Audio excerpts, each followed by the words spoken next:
medical study on the effects of marijuana use confirms that everyone knows you're high and that you'll most likely never stop feeling like this.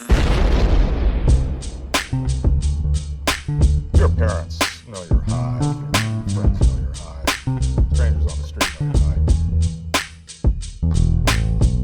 Welcome to Everyone Knows You're High. Hosted by Uncle Kalei. You're gonna never come back, you know, all that stupid shit. And Uncle Erik. If I could retreat away. Yeah, you should definitely try that. This is forever. This is the new reality. Enjoy the show. Enjoy the show. Enjoy the show. Enjoy the show. Everyone knows you're high.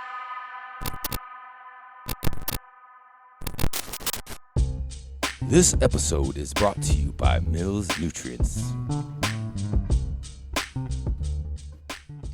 Friendship joint. Ooh, I love friendship joints.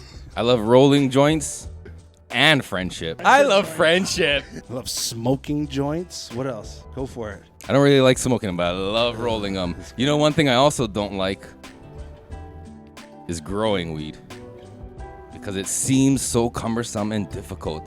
Knowing what kind of nutrients and products to use, it can become cumbersome, like I said. Cumbersome is the word for this commercial. Whoa, wait a minute. This is some fire weed. Who grew this? Yours truly. Thought bubble. Well, you can. If you come You by can hear our my thoughts? Yes. Oh my God. You know that, man. If you come by our shop, we can help you out. Mills pays the bills, man. That's all you need to know. What shop? Guru's Grow Supply. Where? It's in Pearl City. Ooh. Majestic Pearl City. Another one of my favorite things. Pearl City.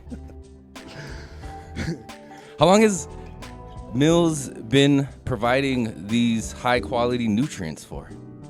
Premium nutrients for 30 years. I've been cracking at it for about 13, so yeah. Which is pretty crazy because if you didn't know, he's only 14 years old. Because I was one. But cool. So I'm gonna roll this friendship joint to celebrate our friendship. I love friendship. And to celebrate our love for millsnutrients.com. Definitely do it. Millsnutrients.com. Check them out. Mills pays the bills. Can we do something? 1, 2, 3. Mills pays the bills. Start the show.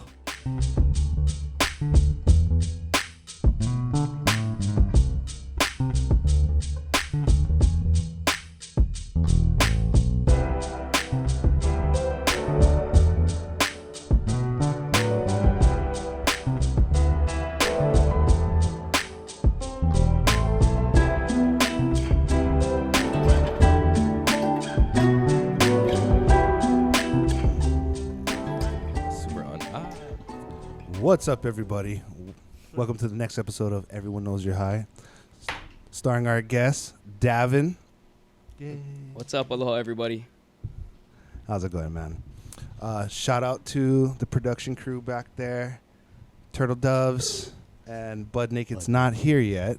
I hear something. I think that's him. It might be Santa. Oh. It's Kunia. Happy holidays, guys. Happy holidays. Hell yeah. And you are? Who are you? I am the Grow Guru. Yeah, as you are, sir. And I am Uncle Erik. Thank you for joining us. Thank you for joining us in studio. Thank you for bringing this beautiful plant. Oh my God, everybody was drooling over it. When you pulled it out of the box, everybody was like, oh, fuck. It takes the cake In for person. focal points, man. For focal points, that takes the fucking This cake. is the best thing we've had on this table so far. Yeah. I mean, we have dead goats. We've had fucking other plants, but this one takes the cake, dude. This is This is beautiful shit, man. Yeah, Hell right on, yeah. guys. Thank you. Yeah, I appreciate it. And also, thank you for having me on the show. I'm super stoked. So Oh, yeah. Hell yeah. It's our pleasure. We're honored. So I'm going to roll up this thankful joint. You guys Shoot. chop it up a little bit. So for people who don't know, tell everybody watching, listening a little bit about yourself, what you're into, how you got into doing something as amazing as this. yeah, all right. So I'm gonna try not to ramble. Ramble, please. I'm Portuguese, so I can go off on 10 tangents. So Rad. So I grow bonsai style cannabis trees. I've heard people call them cannabonsai. I've heard them called all kinds of things, but it's bonsai style cannabis, but it's not traditional bonsai. So what I mean by that is traditional bonsai takes years, and this will all make sense in just a little bit. But traditional bonsai trees, they'll take like, you know, for a good proper tree, like 25 to 30 years. And I started getting into traditional Japanese bonsai in 2021. And around the same time, I was growing kalo plants. And my sister-in-law recommended, she was like, hey, you should get your medical card and start growing. So I was like, you know, that'd be cool. You know, I grew up smoking weed, and I smoked weed all through high school and college and stuff like that. And it was kind of my dream to start growing buds, growing my own stuff. You know, I was like, I could grow it in my closet. I could grow it in my bedroom. You know what I mean? Throw a couple plants outside. So around that time, like all this is happening, you know, I'm getting into the bonsai trees. I'm looking into growing cannabis, growing pakalolo, marijuana, whatever you guys want to call it. And I was like, I was too impatient to do traditional style like ficus and juniper trees and stuff like that. Cause like I said, they take forever. And then it just clicked one day. I was like, why don't I just bonsai marijuana trees? Instant Pakalolo. gratification. Yeah, boom. Hell you know, yeah. like the best of both worlds, All the world. all the worlds, exactly. Yeah. So you know, it's for me. This is my therapy. You know, I do smoke, and I do medicate, but for me, like this is how I get the most joy out of my plants. Is like waking up every morning, checking on my plants. Cultivation, man. Cultivation, yeah. Mhm. Training them, and just yeah. And traditional bonsai is usually used for de-stressing, Yeah. you know, psychological purposes. Mhm. So you're not far from it. It's True, kinda that's a the good same point. thing. Yeah, Yep. that's a good point. Yeah, Zen practice. yeah, definitely very zen. Yeah. A lot of the growers that come through the shop too are just growers. Mm. They don't medicate at all. They're actually growing it for their wife or you know, their family member. I see.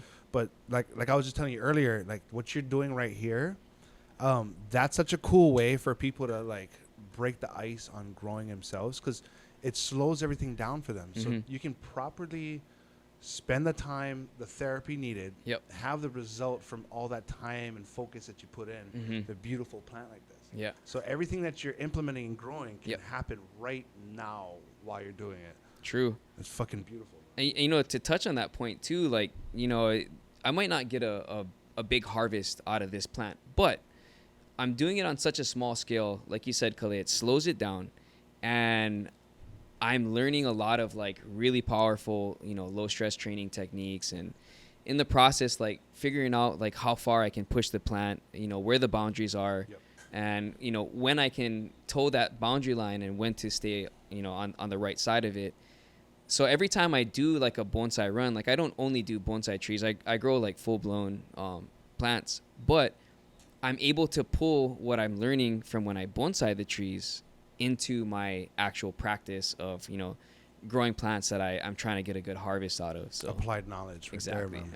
Yeah. And vice versa too. Like I'm learning a lot of stuff from like my full size runs that I'm, you know, bringing back into the bonsai stuff. So I feel like every time I do a new run, I'm just getting better on both sides. Right. So is like the feeding regimen for a bonsai like this compared to a regular tree like that vastly different, or is it pretty similar but you're keeping it this size mostly by just pruning?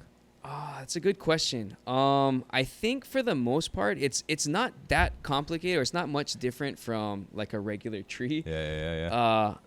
But what it comes down to though is that because there's a lot less soil, I have to tend to the plant a lot more frequently. So the soil dries out a lot quicker. You know, if I had a bigger container, a bigger pot size, it would retain water a lot longer. I wouldn't have to water it as much. You know, it would be further between feedings and stuff. But this tree right here, I got to water it every day. Maybe once in a while I can get away with one day of not watering it. But, you know, I started doing it all organics and picking up nutrients from Kalei and using those organic nutrients to grow these trees. And then I ended up switching to like a synganic, where my base nutrients are organic stuff, and then once I start seeing deficiencies, or if the plant is hungry, then I come and I hit it with the synthetic nutrients. So it's all touch and feel, really. It's all touch and feel, and I think that's what a good gardener does anyways. They really take the time to like get to know their plants, because even if I didn't have that approach, I feel like every plant is gonna, say I pop 10 seeds and I do a pheno hunt. Each of those phenos are gonna be so different from each other. Like one's gonna be a heavy eater, one's gonna burn easy, one's gonna drink fast. It's gonna, it wants more water, whatever it might be. The structure is gonna change. So I really feel like by doing what I'm doing and spending a lot of time with my plants, I'm really getting to know it. And like I said, it's just touch and feel. It becomes intuitive after a while. Yeah, and you're like hyper focused because you're like, yeah, you have crops of other plants and you're feeding and doing that stuff, and you're checking them all and you're looking at them, but you have this one plant that you're kind of looking at more closely than the other plants. So like you're seeing cues and signs from the plant of what's working a little more. I don't know what the word is, like. Well, this is how acutely. conscious you got to be, because like the metabolism of the plant's extra fast. There's not too much grace period for him. So if he's going organics, he has to predict how that organics is going to get broken up to in such a small area. So the swing is a lot faster. So by correcting it with synthetics is actually a good way to go, because yeah, you can have a lot of colonies of mycelia and microbiology inside that soil, but how sustainable is it? Right? Yeah. So you got to constantly make sure that he's probably putting in teas. If he wants to do it all organically, you got to keep that little soil alive, which is completely hard. Yeah, it's super hard. Yeah. And by the way, take that sample of mills with you too. Oh, mean for real. Okay. And yeah. Thank That's you. That's biosynthetic too. So it's perfect. Mean. Okay. Raj. Yeah, I'm down for that. Thank you that for has that. a full thing. Yeah, dude. I have another Super question. stoked, yeah. What if you got a bigger square footage area pot, but it's still low, like bonsai style, but just have that much soil spread out flat? Yeah. Would it make a difference? Yeah, I think so. Yeah, 'cause it has more room too. Yeah, the roots will spread out. Yeah, I think a lot of times people they don't realize that it's more so how wide the pot is versus like how deep it goes. I mean, depth does make a difference as well, but I think you're better off having a wider pot that's a little bit shallower than like, I don't know, like a cylindrical pot or something, But I think, I mean, I've grown in pot sizes bigger than this. Maybe like at the biggest bonsai pot that I have is like just about twice as big as this size. It is a little bit different. Like I won't have to water it as much, but it's pretty much the same. I feel like once the roots start taking over that real estate, basically they're all drinking the same amount, the same speed. Yeah, for the most part. Yeah. Yeah. Good question though. It's interesting because like he has different cultivars, different strains, right, that he's dealing with.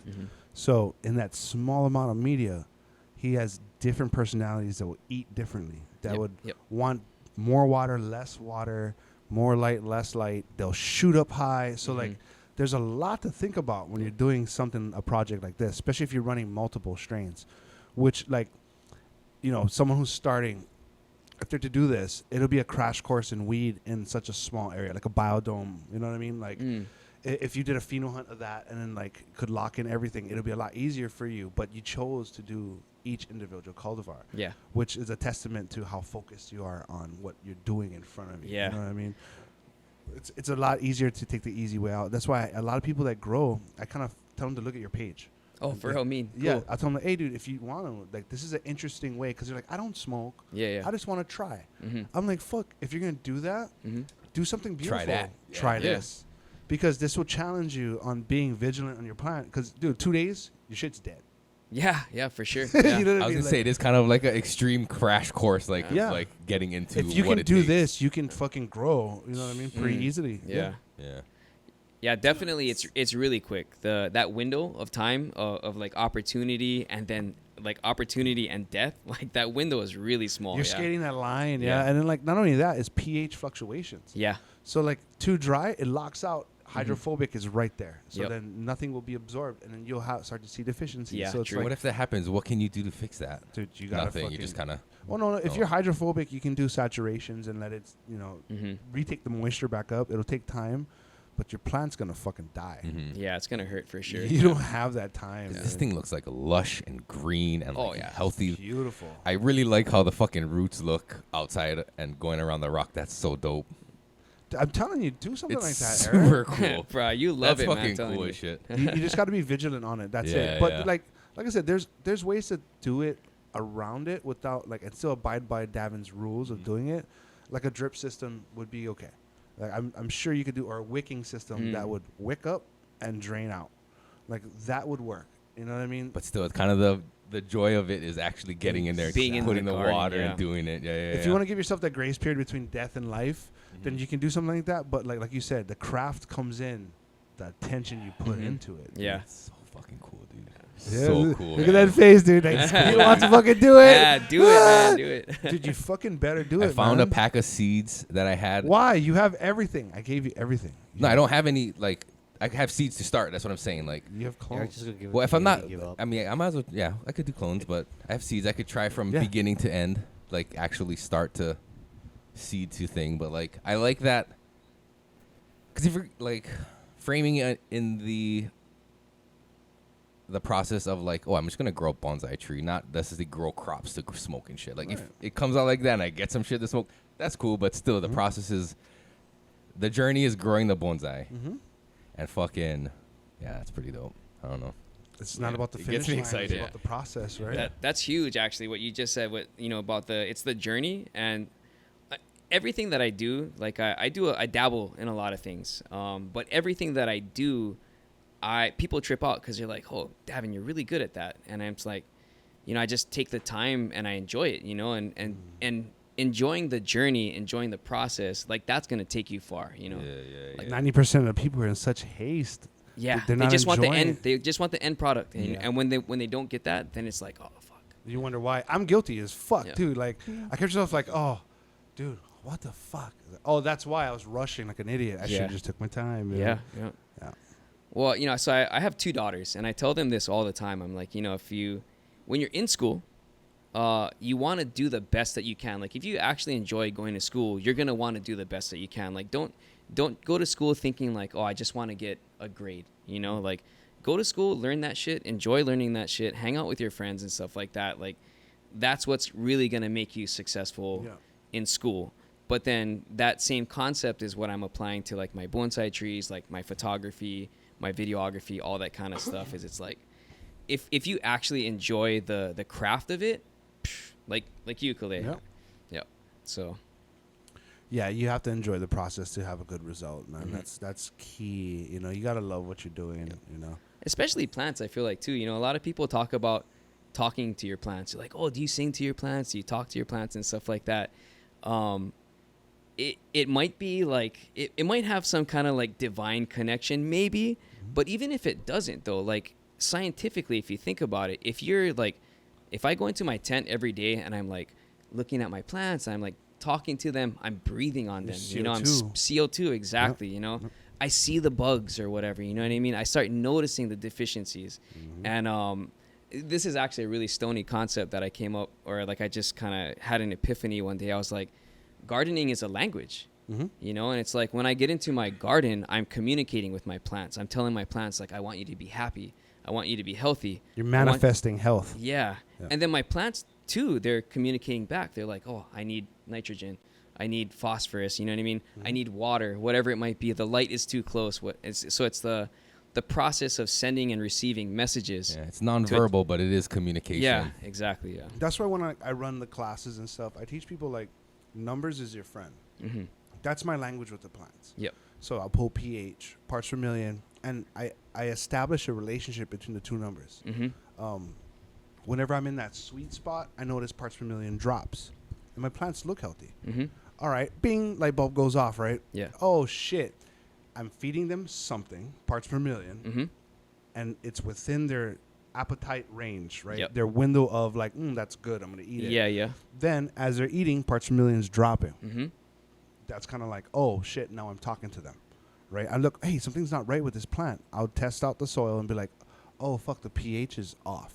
Yeah. The parts per million is high. Boom, I'll test it. Yes, the parts per million is high. So, like, I'm kind of understanding them. You know what I mean? Yeah. Just on the soil aspect of it. You know. Oh yeah, that's huge. Yeah, Yeah. that makes a lot of sense. Yeah. The data speaks. Yeah. The data always speaks, man. That's why like people like raised beds now. You're starting to see that revolution of organic raised beds Yeah. because of low maintenance behind it. Mm-hmm. It's a self-sufficient symbiotic relationship Yep. beneath the surface, right? Yep. So if you just add water and give the soil what it needs to be broken down preemptively for what the plant wants, then it should just be a water-only system, and you can just walk away from it. And Yeah. that the craft should be in paying attention to the plants Mm-hmm. rather than digging around the soil or watering it on a bigger, larger scale. Yeah, for sure. Yeah. Makes sense. Yeah. Yeah, I actually thought about going into like I was seriously looking into building a bed in my tent, like a 3x3 or something. Totally. Yeah.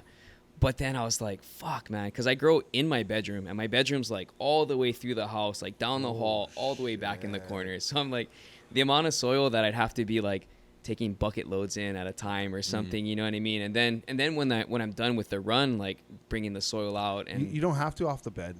oh yeah, That's Just the let- beautiful thing. You can the longer the soil sits, the Mhm. better it is because the Interesting. colony of your microbiology Yeah. just reproduces. So as long as you give it something to feed on, it's like mushroom growing, right? Okay. It'll establish layers in your soil, and the bed will compress, and then you just keep on adding layers to your soil. Oh, mean. So over time, it'll just keep you just keep on doing that. Like my farm has been 7 years now coming on Yeah. same soil. So is just that what adding. people call no-till? Yes. That's no-till? Okay. No-till is you're not breaking the surface; you're leaving the layers Interesting. that you yeah. put on, because that's kind of how you can date date shit, right? It's Yeah, like yeah. the layers of soil that you have. Like an archaeologist, you like go through it and it's like, oh, what's in here? Yeah. And the bottom should be rock. Basically, everything should sink because of molecular density, right? Okay. So like I use cinder. So cinder should all sink down to the bottom of the pot Yeah. over time if you did it right. Mhm. Yeah. Interesting. All right. That's cool. Does it ever get too hard at the bottom that it cannot penetrate, or is it just like That's why the rocks are there. Over time, they settle in. Water expands. They fall centimeter at a time, and just Yeah, until yeah. they settle to the bottom. Yeah. Where they can't move anymore. The earth kind of just does that. What about like in a raised bed too? Though it's just like becomes like a bottom layer of like solid. So like my pots, if you dig down, there's like You- rock at the bottom, like cinder at the bottom. Like a Like beer. clay almost or something. Oh like- no. like actual stones. Oh, okay. But say if they start off like a quarter of an inch, Yeah, they yeah. end up like an eighth of an inch at the bottom, like Gotcha. gravel almost. Slowly, yeah. Yep. Slowly kind of getting eaten away. Yeah. And like how I build my beds is like I put branches or like wood, because I know that those are natural decomposers. Yeah. That's a good way to start the inoculation. You put like leaves or mulch. For all the microbes in there, yeah. Yeah, and Neat. then you start building with compost and shit, and let it sit a little bit, and then you keep on building. Just Dope. building. Yeah, okay. But it's a good way to, like, if you lug it into your house, as long as you're inoculating, it'll keep on going for you. Yeah. Mm. Yeah. Mean, yeah. I'm gonna have to try that out because Sure. I wanted to run something big, and like just one plant, Mhm. and like maybe just top it once and just Scrog it out. like Yeah. all tops all over the place, The yield is pretty substantial. Yeah. I mean, that's kind of what it's. So when I do like those types of runs, that's just trying to maximize my square footage in my tent. Like, okay, how many ounces can I get per foot in this, 4x4? And if you want a faster turnaround, what people do is just run like 10 plants. Yeah. In that one square. Mhm. Just one time. Yeah.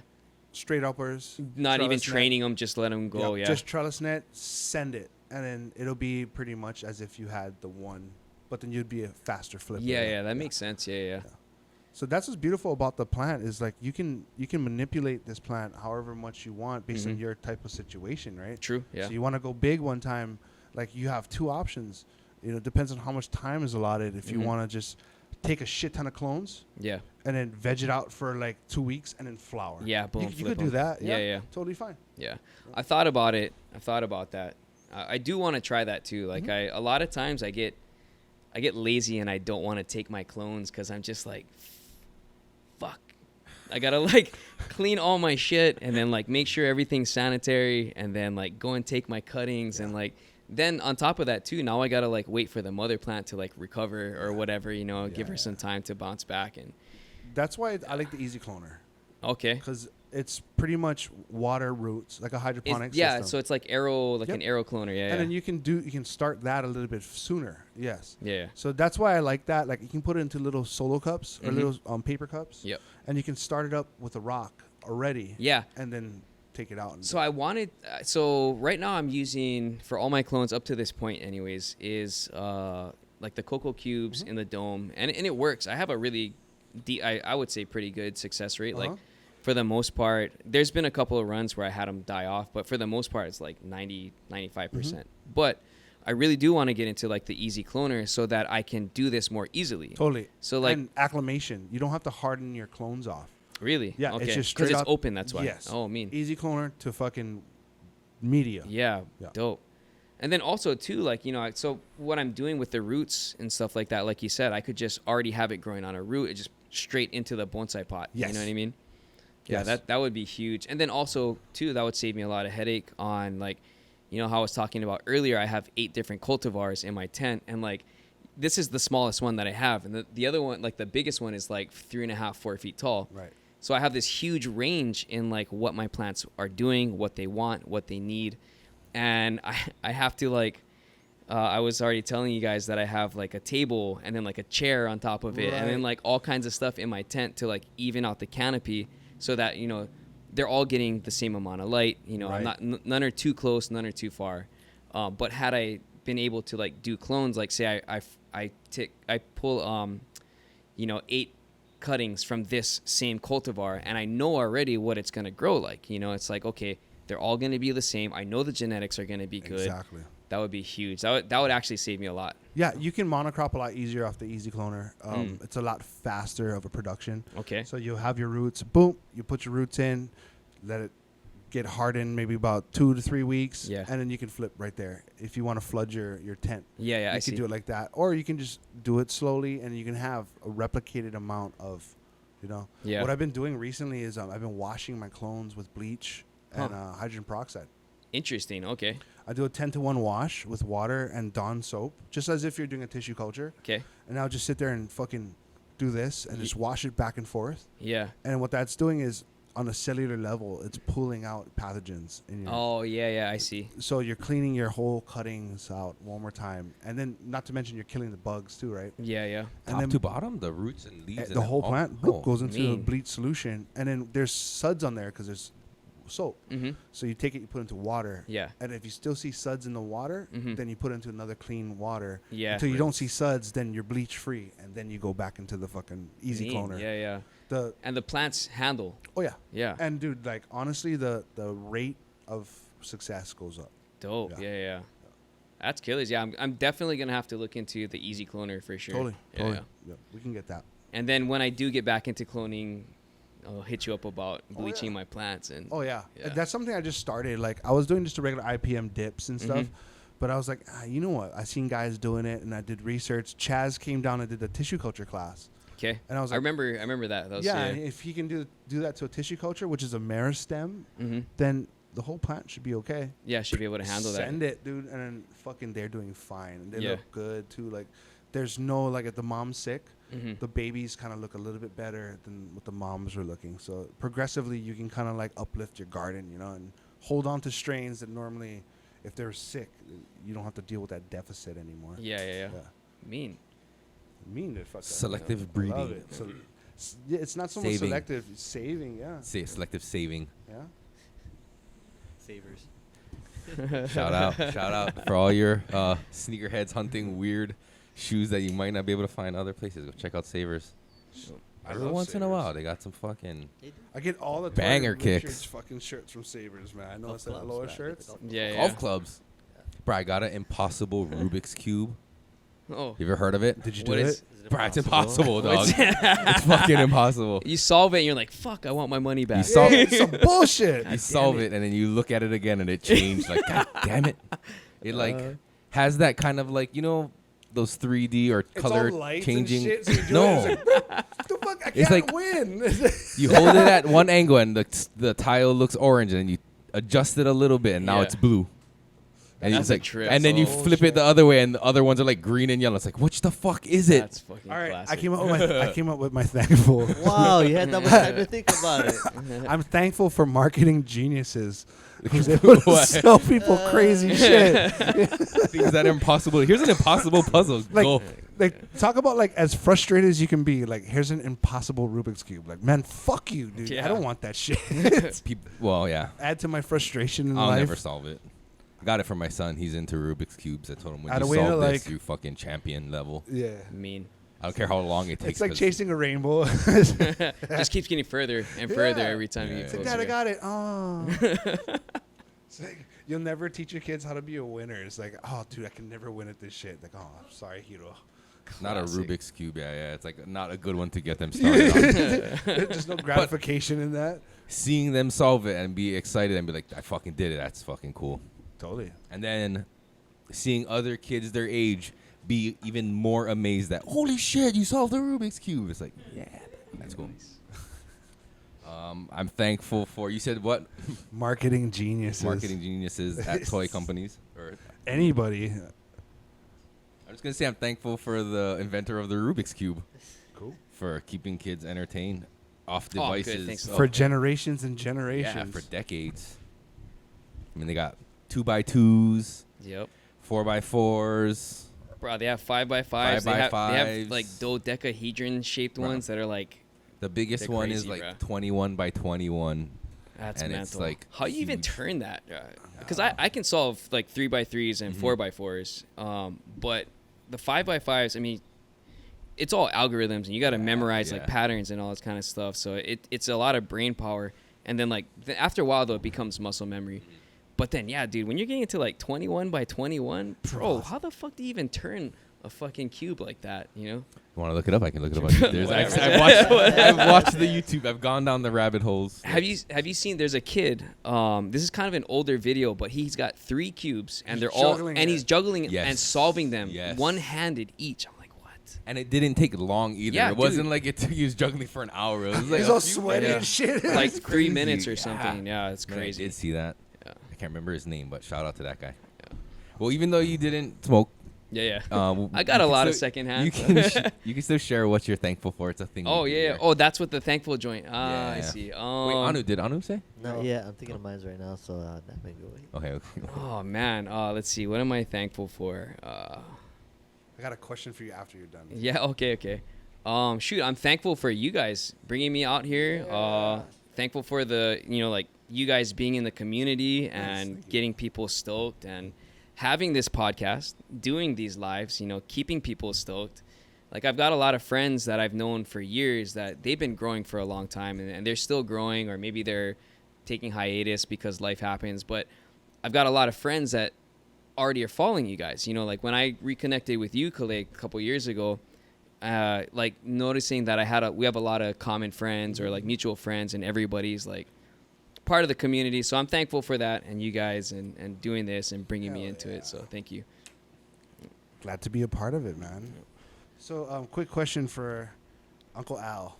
Oh, He says to show your hat and to ask about your alter ego. oh, bruh. Oh, what does that mean?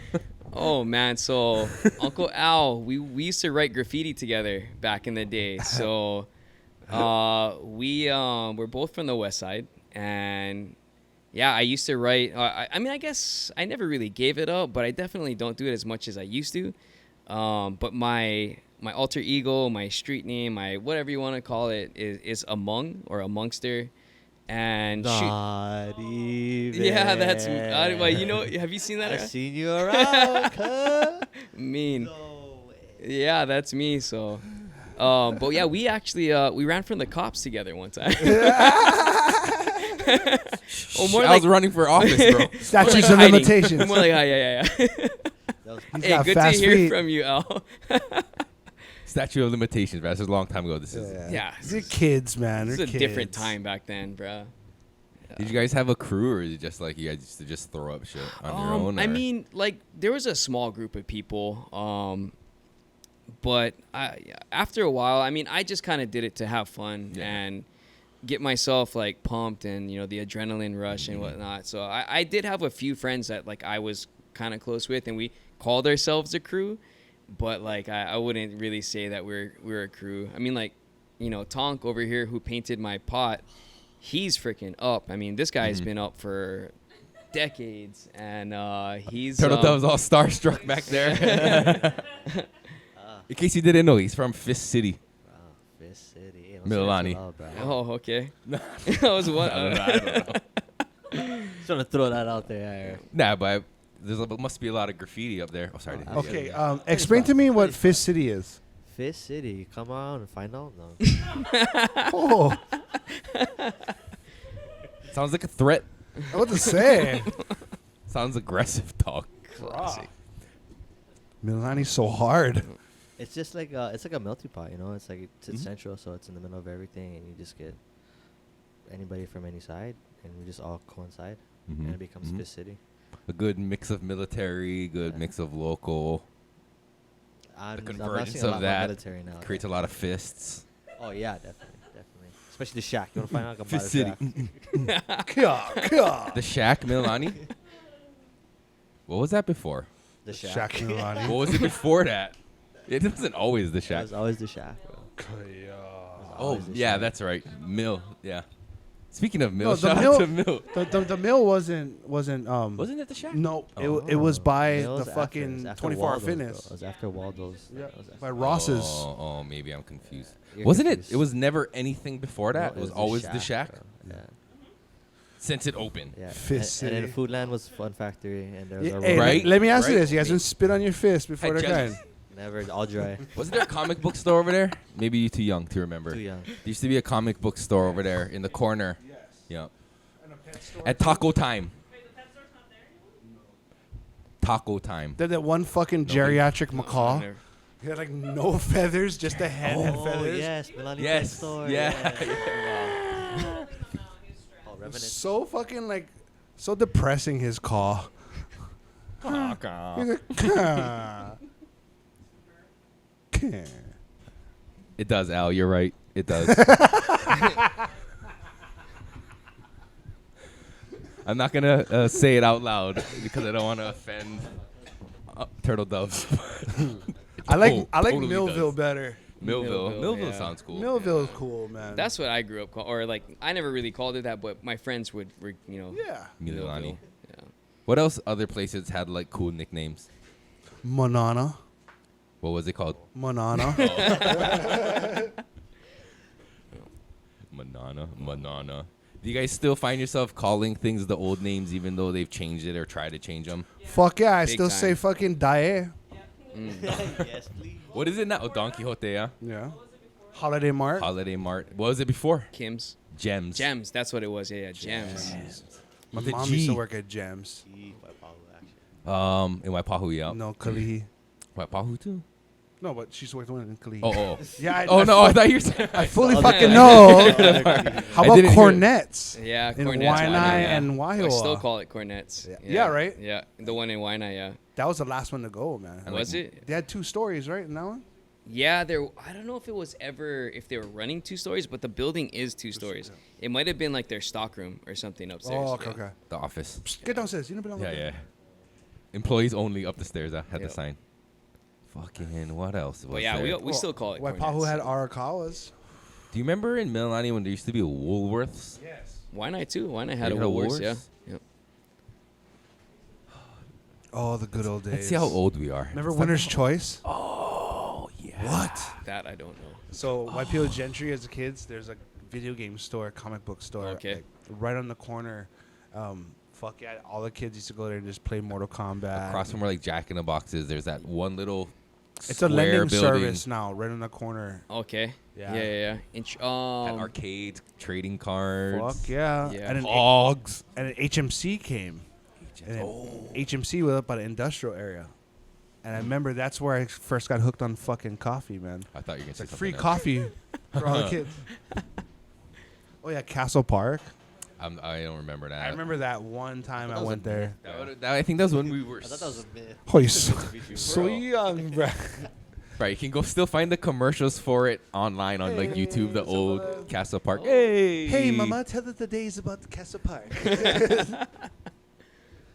What else? Oh, Al. What else? You catching can it, show brother? How old we are. Oh, what is that fucking Jolly Rogers? Jolly Roger. They had like a fucking It's like a predecessor to Sizzlers.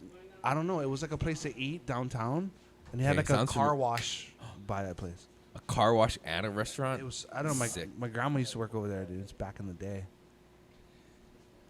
Oh yeah, I remember the drive-in at Pro City. They should bring it back. Dude, COVID, that would have been the best. If they had drive-in theaters.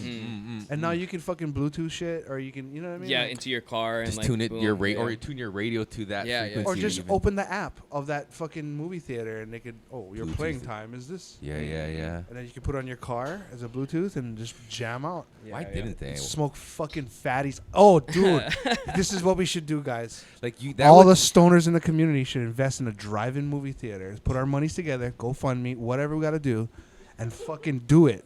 I'm gonna broaden our market and even include people who just want to smoke cigarettes in their car. Yeah. You could just be outside and sit in your car, smoke a cigarette, and watch the fucking movie. Whatever. Yeah. No vapes, no vapes. No, I vapes do. you Keep your guys are windows va- up. yeah, if, you're, okay. if you're vaping, keep your windows up. Nah. But do you Get remember that the pussy sticks Did out. you guys used to go to the drive-in theaters before and like that experience of having the thing on your fucking car with the speaker, Yep. trying to sneak in, couple friends in the trunk. My dad used to have this Bronco that we'd pull in and then put the speaker inside, and we'd just lay out in the Bronco. Mean. And then the last thing I watched was fucking Batman Forever. Where was the theater at? Where was that Pro at? City. Pro City? Oh. And it had like 2, 3 screens. Yeah. At least 2, I remember. Maybe 3. Maybe 4. Maybe 4. I think there Yeah. was 4 because I remember like they'd have like the show times and shit, and you drive in and it'd be like fucking a list of them. That was cool. That was cool, man. Fuck. I wonder why those died out in the first place. Because they like making fucking abandoned parking lot over there. Even the swap meet's gone. Oh, yeah, But yeah. people stopped going. You know what I mean? So The that's swap why meets? No, not the swap meet, but like the drive-in. That's why it closed. If people kept going, it would have been open. Think about now, like that would have the lowest capital to start. But I feel like movie. Oh yeah, because you don't have like real maintenance and like Right. on a building. None of that. Yeah. Yeah. Just an app. Yep. Not even an app. Just tune to a dead station. Tune to Yeah. 32.4. And they broadcast through that, yeah. Christmas people. Yes, there's like a house by my house that does North that. Shore movie. They have a sign like this house has Christmas lights, Oh, yeah, the and when you white walk by, carrot. it's just flashing at random. But then it says there's a sign tuned to whatever radio station. You tune to it, and it matches the fucking flashing. Right. And it's System of a Down. Wake up! Oh, I love that one. Wake up! The 2 Wild. pumpkins. Yeah, that one house. No. But yeah, they could totally do that. Let's not What air is this it until be- we figure it out. What is it being used for right now at Pro City? Nothing, Yeah. it's a fucking- growing weeds. It looks like fucking Chernobyl, bro. Like It fucking looks like where abandoned. people meet during the zombie apocalypse to like formulate a plan. Because it's all fenced in, right? You got like, no, but yeah, That's when like COVID happened to put all the cars there. the rentals. Yep. Yeah. Fucking bullshit. I wonder if somebody could bring that back. That would be fucking cool. We can, and let's not air this until we figure this shit out. Let's iron out all the details and start a goddamn. We just gotta beat that whole part. Yeah. And just no. Yeah. But Yeah, it's one long beat for like 45 minutes. sorry, you had to sit through that, guys. It was worth it for us. Yeah. Anu, have you thought about what you're thankful for yet? I am Iron Man. Thankful for this connection. This connection, man. If we all just connect and be humans, we'd be alright, you know. Like this connection right now, all of us here. So I'm kind of piggybacking off what Davin said. Hey, all of us together, you know. Humanity, just be human. Yes, Shit. And to your plants, definitely. And all living life forms. Yeah, did I tell you how beautiful that thing is? so. It's fucking incredible. sick, So dude. nice. It's She's incredible, nice, man. She's well groomed. Yeah, dude. She's got like a little Legs landing all strip. Yeah, legs all shaven. Yeah. how long? I don't know if this is like trade secret. You don't have to share. Nah, if you whatever. don't So want it. ask But, away. like, how long do you have to keep it bent? I'm assuming you're using like the wire to bend it. Yeah. How long do you have to keep it bent so you can let it go and it stays there? And at what point are you actually starting to bend and form it? So it's a hard question to answer because I'm going from so many different containers in my plant, and I do use wires. This particular plant, I've only used wires like on some of the roots just to keep the roots like pinned down. So you can see some like gold wires in there. But for the tree structure, I was actually using I use rope and duct tape, and I just tape it down. So what I'll do is I'll wrap like a small string or something, like a tiny rope, and I'll anchor this bottom stem to one side, and then I'll tie another string up at the top, and then anchor that to the opposite side, and then I'll just kind of get that movement in the tree, like like people, they bend their plants, you know what I mean? Instead of topping it, they'll bend it over. So basically it's the same concept, but it's hard for me to say exactly how long I have to keep it that way. It's all touch and feel for me, really. So it's like I'm periodically changing the ropes, changing the anchor points and all that kind of stuff. So when I, say I change the ropes on Tuesday or something, and then I realize that like, oh, she doesn't even need it anymore. I just let it go. So yeah, but I do start really young though. I start the plants off, basically, pretty much since they're like this, I'm already training it. It is a lot of training, and that takes up a big part of my time in my tent, at least for like the early stages until I start flipping it into flower. Yeah. There's so much, like, I don't think people ever realize how much attention is going into that. Yeah. Like, it's fucking, like, when I have my room, when I come back after, like, 2 days, I'm like, fuck, I see them start to droop already. It's like, fuck, bro. Like, that was only 2 days. Yeah, bro. I'm A like, lot can fuck. happen in 2 days, man. It's Dude. crazy. So, like, the amount of time and attention for that is unfucking real. Yeah. I tell people that I spend at least an hour with my plants every day, and that's like on a slow day, you know what I mean? Like, that's pretty minimal. Like, there's days where I'll spend like 4 hours with my plants, and like, obviously I'm not going to do that every day because I don't have time for that kind of stuff, but I would say at least once a week, maybe once every 2 weeks, I'm spending like a good like 4 hours with my plant, whether I'm doing like root training or defoliating or pruning the roots, whatever it might be, feeding, and then doing like a foliar spray or something, because that also takes a lot of time, because I got to bring all my plants out of my tent, like make sure I do everything like on my kitchen table. So I bring my plants out of my room, put a towel over the kitchen table so it's not getting damaged and stuff like that. Take each individual plant, spray it down, Nice. move them back in. Yeah. Another thing I do too is I rearrange my plants. Like, I don't want this side facing the tent for 70 days. You know what I mean? Like, I'll go in there, I'll rotate them. I'll also like change the positioning. So I'll like, it might be A, B, C, D, E, F, but tomorrow it's going to be G, F, A, D or something, you know what I mean, in my tent. So It's like a tire rotation, just kind of keeping everything even. And that's like something that people on the indoors, they used to do that when they were like a while ago. Okay. People used to rotate their plants. Nowadays, it went to the wayside. Nowadays, people don't do that shit no more. Yeah. Because, you can get away with it not doing it, but I would recommend at least rotating your fucking plants. Yeah, for sure. There's dark spots in there, you know what I mean? Big time. So just rotating your plants, it's a fucking good practice. And I would highly recommend that. And that's something that people, even with the raised bed, you can't do that with the raised bed too. Yeah. So scrogging comes in handy because you can't rotate. People been scrogging a lot. You put on the trellis net and then just lay it out horizontally, right? Yep. That's some way to get around it. But if you're trying to bonsai or you're trying to do single pots, Yep. please rotate that shit. Oh yeah, for sure. If you can, if I think if there's anything that somebody is wondering that they can do for their plants, if it's something that's getting them in their garden, it's only going to benefit them and their plants.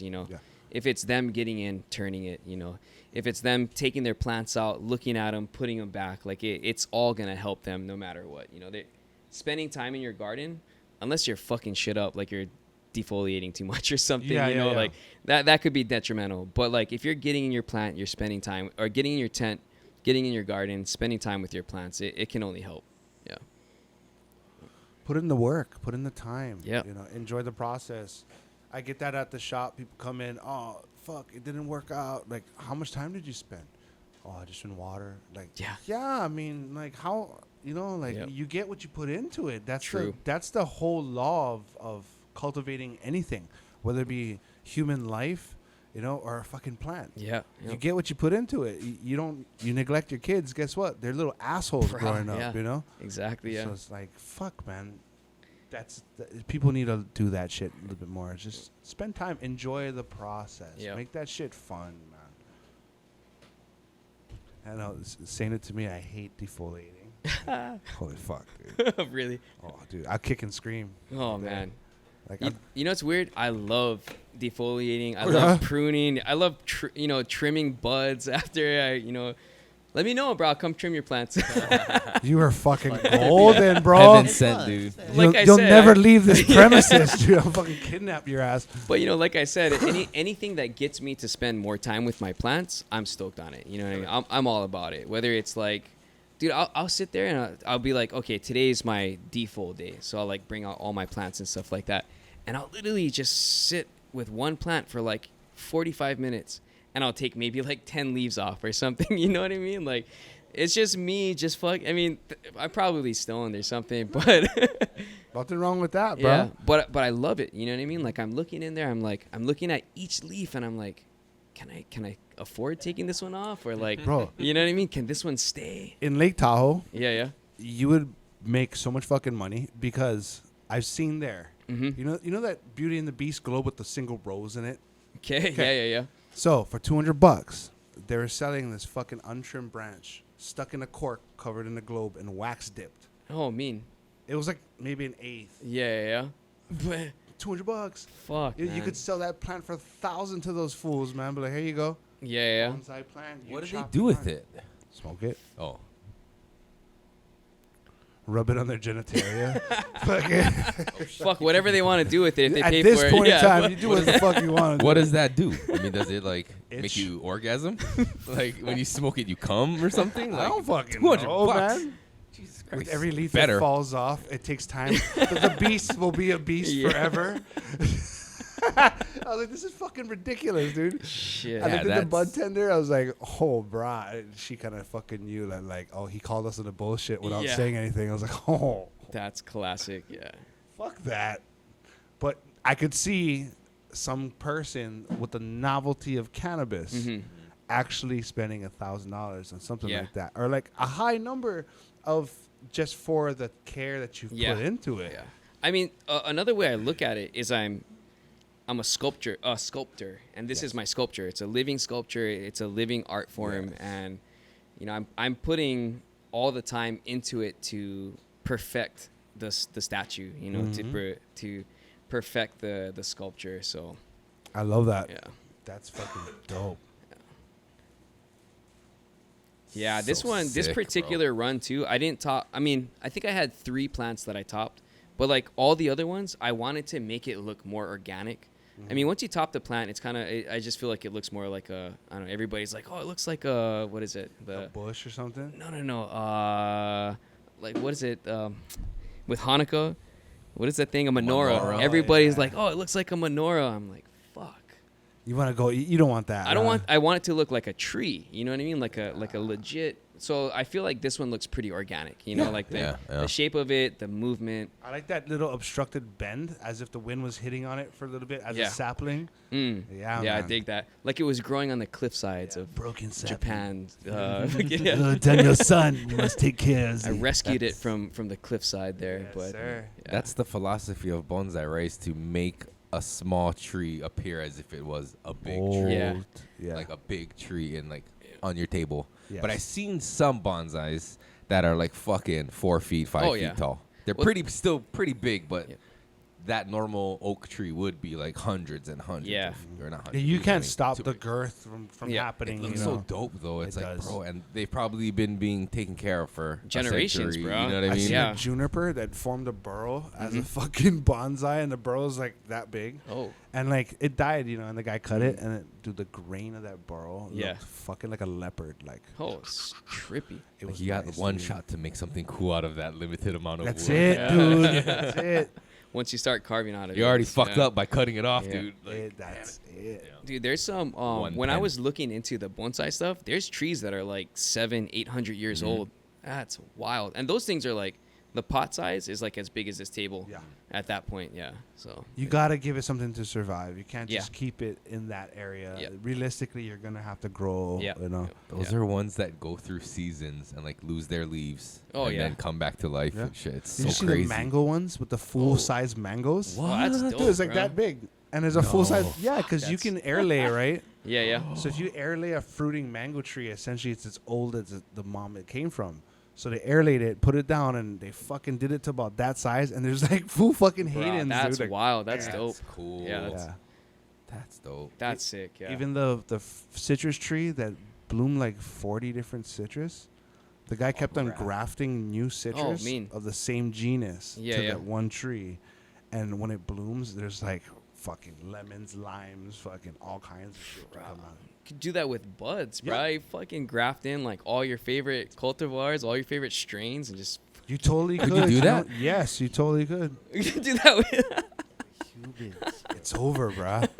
Yeah, you can do that. You cut a notch in it, and you cut a little V, and you can Uh-huh. put it into the notch, and Yeah. then you tie it into it. You put hormones on it, and that tree will grow using that as the mom.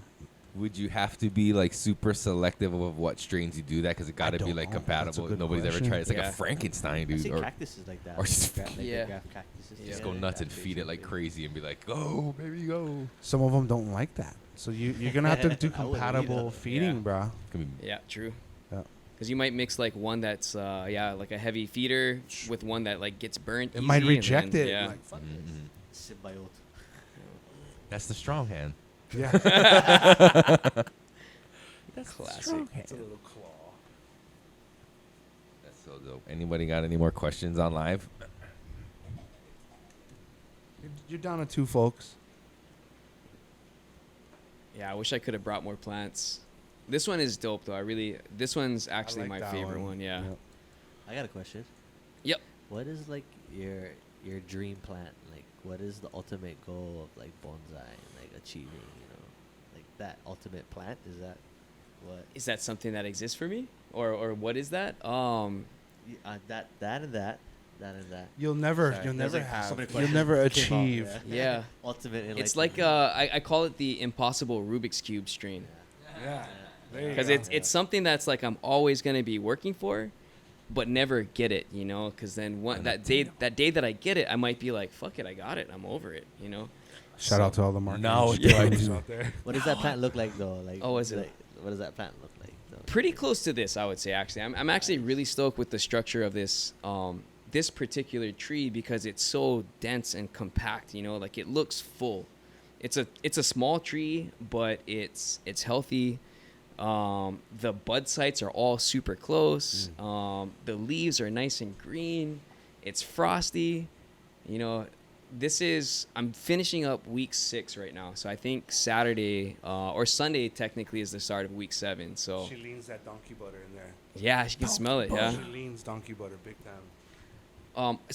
It's that question though is an interesting question because I feel like I have different answers depending on what type of grow that I'm going for. The intention. Yeah. So like my bonsai stuff, this is perfect right here. Like, you know, small, compact, but not like too compact where like I'm worrying about mold on the inside or something, you know. It's like it's perfect. Everything, the spacing, the fullness, it's not finicky like everything I've thrown at it could handle. But when I'm doing like a full-size run, the other tree that I have that's like super tall right now, like it's like same amount of soil, but like freaking 3 times taller. It's more lanky. The bud sites are a little bit further apart, and I actually really like that if I'm planning to smoke it, because I feel like that lanky structure gets better light penetration. Like all the bud sites are getting Cuts good. right through it. Yeah, and just everything is super dense. Everything is. It's a beautiful plant, by the way. Oh, thanks, man. I appreciate it. And I think that's a cool thing about growing is that there's so much variety out there. There's so many different types of plants. There's so many different effects that it can have. So many different growth structures, flavors, smells, all of it. It's I tell this to a lot of people when they're like, "Oh, you're going to pop these 10 seeds or whatever." And it's like those 10 seeds is like a baseball pack or a pack of baseball cards. Yep. Never know what you're going to get, or like Pokemon cards, you get a shiny one. So like that's kind of the idea. A hollow Charizard. But that's kind of the idea of pheno hunting. You're looking for that shiny card. Yeah. So, That one of one. yeah. I like that too, because like if you geek out on the fucking genetics on it, Mhm. and you go back, so like whenever I get a seed pack, okay, boom, I'll buy a seed pack and I'll look at it. I'll go straight on the internet and look who's the mom and dad, right? Yep. First of all, look if that's an F1, F2, F3. And based off of that, I can kind of like, okay, this is what I'm going to look for. So F1, I know that I'm pretty much going to get mom and dad and maybe a little bit of a hybrid of both. Okay. So depending on what I want to see, I'll look for that individual traits. So not like, okay, mom smells fruity, dad smells gassy, I'm going to get a fruity gas. Yeah, yeah. Like, it might not work that way, So like as a grower, you got to look at all aspects of it. Yeah, So yeah. when I get a seed pack, I'm like, okay, 12 in the pack, 6 females. Mhm. Out of that 6 females, mom is, let's say, chem, dad is OG. Yeah, right? okay. I want to get something, for me personally, I want to get something that leans towards the chem flavor structure, the lanky structure, but the flower time of the OG. Yeah, I see. So with that plan in mind, I go into that seed hunt preemptively, like looking for Yeah. these traits. Yeah, Mhm. Makes sense. Some people pop and they wildly look at the best one. Yeah. Sometimes the best one is not what you're looking at because it's an F1. you Yeah. know? The F2 is something that you're like, okay, now I'm gonna run everybody uniquely and see who stands out and who pulls what from what parent. And then what's the dominant trait that I'm seeing in all the sisters. So the F2 is more like the creation of the mom and dad in more of a solid form, of a stable form. Okay, yeah. Like you said, that trait, that one solid trait that's Yes. across the board. Yeah. Okay. F3, you should see it's almost like a clone, basically. Mean. Like a clone of the selected breeding stock. Yeah. Yeah. So like, okay, F2, this is the keeper. They took them back to the F1, and then now you have something that's a little bit more sturdy in Yeah. its traits. And then F4, you're gonna get some recessive traits popping out. So something that you might not see in the genome Yep. will start expressing itself in F4. Oh, trippy. Yeah. Like red hair, blue Anything- eyes, or green eyes, or something. Yep, In yep. humans. A ginger. Like, where the fuck did the red hair come A from? fucking ginger pops out. You're like, whoa! Or like Yellow Man. I heard if you appears. marry an Asian, you can avoid that. Is that right? That's what they said on South Park. To avoid having South Park ginger is kids, you wild. got to marry an Asian. The recessive gene for gingers does not happen in Japanese. That's classic.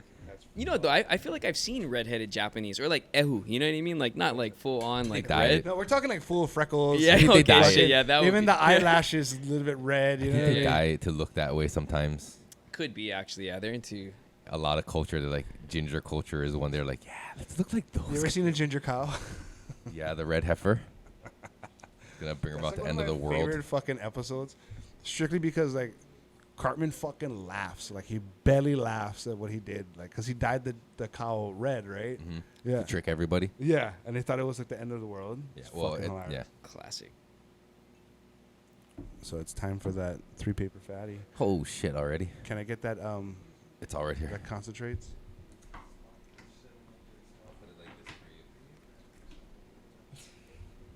Yeah. Carry on, fellas. I'm gonna focus. One of them is already used, so you can finish that one off, and then you can crack open the other one too. I don't need that much. Okay. No, I mean there's only a little bit left in the one that's already been Oh, okay. scratched at. So 2021 was this like a pandemic thing? Like during the pandemic, you had like free time on your hands, and were like, I'm gonna start dabbling in bonsaiing. I don't know. Is there a verb for that? That's a good question. The So- act of bonsai. Yeah, bonsaiing. So I think it was, I guess, a combination of everything. But in 2020, I actually started having like super bad panic attacks, just like out of the blue. Like I literally thought I was dying for like a month straight. Like this is no exaggeration. For an entire month, I was basically waking up in a panic attack and then all day like throwing up. You know, I couldn't eat. Yeah. It was gnarly. I don't know if I got like bit by some kind of like radioactive spider or some shit. But it's debilitating kind it was, dude, I had to take like 4 months off of work on TDI, and it was so bad. Yeah, like I had to teach myself how to drive again, and like I started developing like agoraphobia. I couldn't even leave my house. Like just the thought of like, oh fuck, I gotta go outside today. Like, oh fuck, you know, like heart starts racing, start getting dizzy and lightheaded and shit. So I was going to therapy, all kind of stuff like that. I was on medication and whatnot, but I hate medicine, especially if it's something that has to do with your mind. And something that helped me stay sane in that time was my plants. And I wasn't even growing Pakalolo yet. I was just growing Kalo. So like one thing that I did to get myself out of that like super gnarly period of my life was like building a routine, and not just any kind of routine. It had to be something that was like healthy and spiritual, or whatever it might be, mindfulness, you know.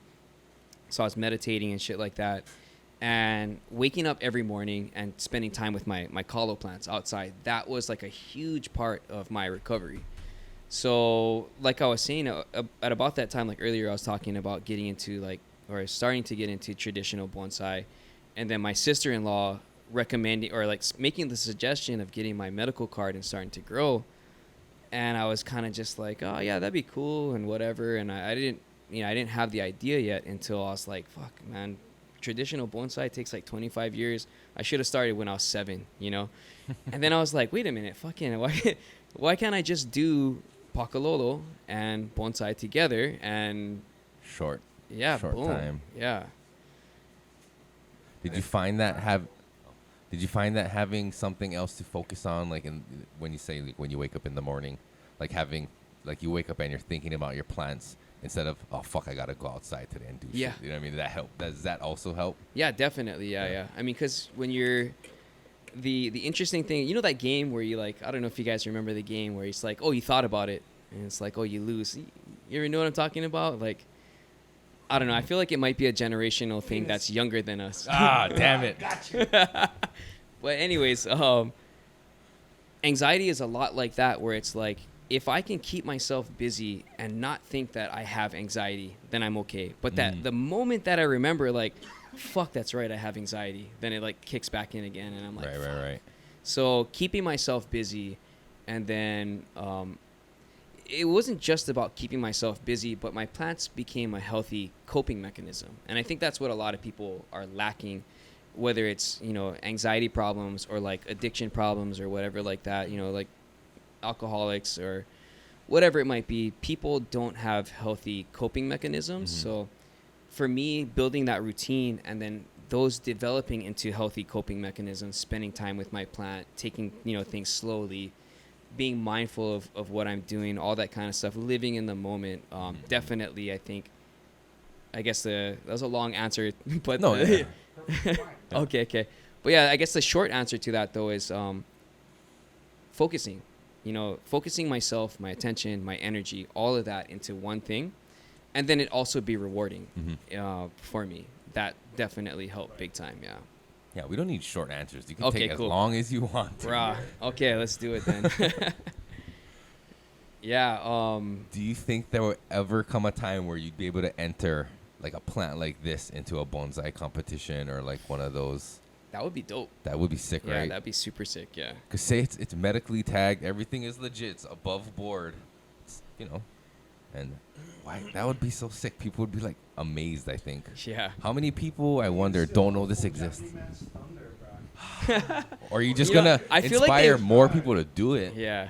I think people would, in that community, they would probably look down on us. Shun it. Yeah, they'd probably be like, oh, these guys, that's... generation came out. Yes. The next generation or if you like, Mm-hmm. or if you come at it from that Zen perspective, where like this is short term. You put all this time and effort into something and it's gone. It's almost like those Tibetan sand I'll sculptures tell you exactly where they why. fucking take a long time and make this intricate Yeah, And then they design freaking wipe it and then away they out, just yeah. brush it away when it's done. So you're putting all this time and energy and attention and mindfulness into this plant, and at the end of it, you're gonna light it on fire and just Well, no, smoke it up. these guys are doing 25-year trees and Yeah. they're entering it in, and here comes brother Me. Davin. Fucking exactly. 4 months. Booyah. There you go. What are you waiting for? that. Start The this next year you come competition back. yesterday. The next year you come back, everybody gonna have fucking cannabis bonsai trees. You know, if they had a. Everybody got dreads all of a sudden. That'd be classic.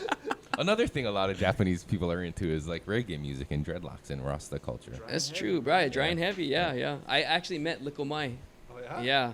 I don't know how I got backstage but one of my friends was like promoting the show or something. So we're actually chilling with her backstage before she performed.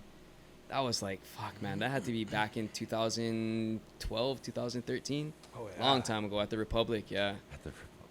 It's crazy how you say 10 years after I graduated. It's like, oh, a long time ago. A good Man. 10 years right there Yeah. for blowing out with that. Yeah. Backstage, easy. Yeah. Twas a long time ago. It was. Not even. That was like a blink, yeah. Yeah, that wasn't that long ago. In the grand scheme Yeah. of things. Yeah. True. Just tell In ourselves the that. grand scheme of Just, things. in the grand scheme of the universe, yeah, it's just a fucking bleep. That small game for 40 years of life. Yeah. Don't remind me. So 4 blinks. Oh, Anu got some jokes back there. No ways, bro. That's the pocket empty, bro. That's all my cards right there. Shit. But Naked, you wanna? Actually, we'll save it till this one goes around to you to say what you're thankful for, unless you're ready. Thankful to be here. Better late than never. Better late than never, for sure. Thank you for joining us after your long, grueling day. I know, fucking, you said you're tired as fuck. You're welcome.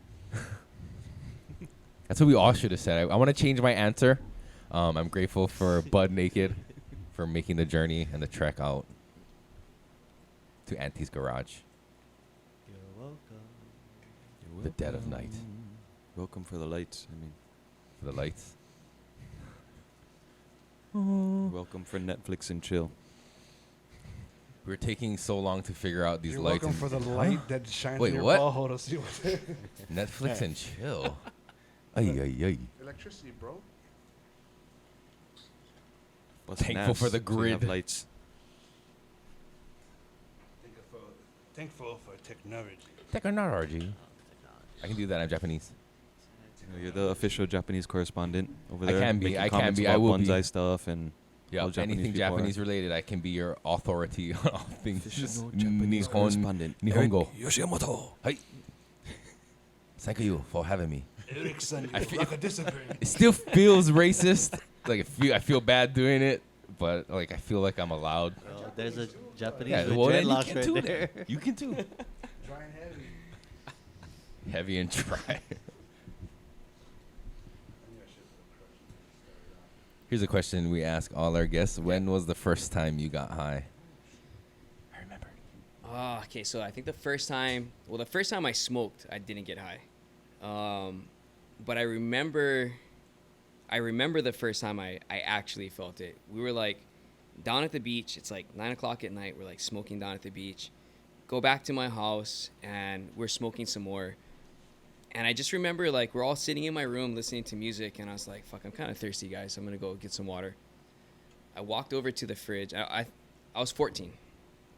Walked down the hallway, get into the kitchen, open up the fridge, and I just remember standing in front of the fridge like, how the fuck did I get here?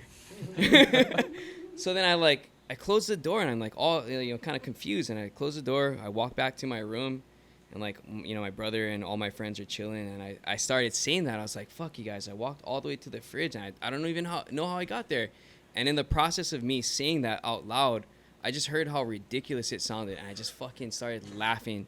And I didn't stop laughing the entire night. Like, that was my first time getting high. Just fucking... Cool time. It was cool, man. I dug it. It was great. Like, anything Sounds that fun. anybody said, I was fucking Giggles. rolling. Yeah. That Was sounds it fun. Experience first time smoking. When you didn't get high. Yeah. Oh. How did that happen? My brother was smoking weed. Older brother. He was like, "Oh, try hit this," and like, I didn't know what I was doing. You know what I mean? I was a fucking young kid, and it wasn't until I realized like, oh, you gotta fucking like really drag it and hold it in. You know what I mean? To feel it. So I think I was kind of just like smoking it and like just blowing the smoke out, not even really inhaling it. You know? Give it the old heave ho, man. Yeah. Yeah. Yeah. The TV puff. The old Bill Clinton. Yeah. I didn't inhale. Yeah. I think we've had a few people that said the first time they smoked, they didn't get high.